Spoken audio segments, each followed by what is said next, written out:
এই শিং আর দাঁত দেখে বোঝার কোনো উপায় নেই এই ভাস্কর্য আসলে কার। এত বড় বড় দাঁত, এত বড় নাক এবং হা করে থাকা মুখ, এটা আসলে কার? মাথার মধ্যে এত বড় বড় শিং, এটি কি কোনো দৈত্যের? আসলে এই দৈত্যাকৃতির এই ভাস্কর্যটি কাকে উদ্দেশ্য করে করা হয়েছিল? পয়লা বৈশাখ উদযাপনে এটিই থাকবে আকর্ষণের মূল মন্ত্র এবং পয়লা বৈশাখ উদযাপনের মিছিলের সম্মুখ সারিতে থাকবে এই ভাস্কর্যটি।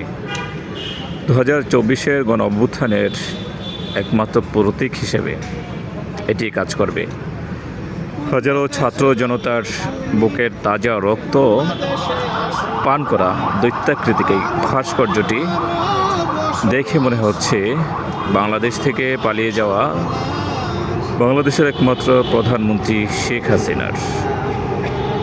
এটি একমাত্র কাজ শেষ হওয়ার পর বোঝা যাবে আসলে এই দৈত্যাকৃতির যে ভাস্কর্যটি তৈরি করা হচ্ছে পয়লা বৈশাখকে ঘিরে, এটি মূলত কার ভাস্কর্য সেটি এখন দেখার বিষয়।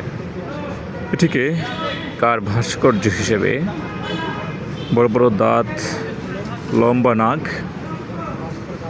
এবং চোখ রয়েছে, পাশে রয়েছে দৈত্যের মতো সিংহ, যা একেবারেই মানুষ খেকো একটি আকৃতি দেওয়া হয়েছে।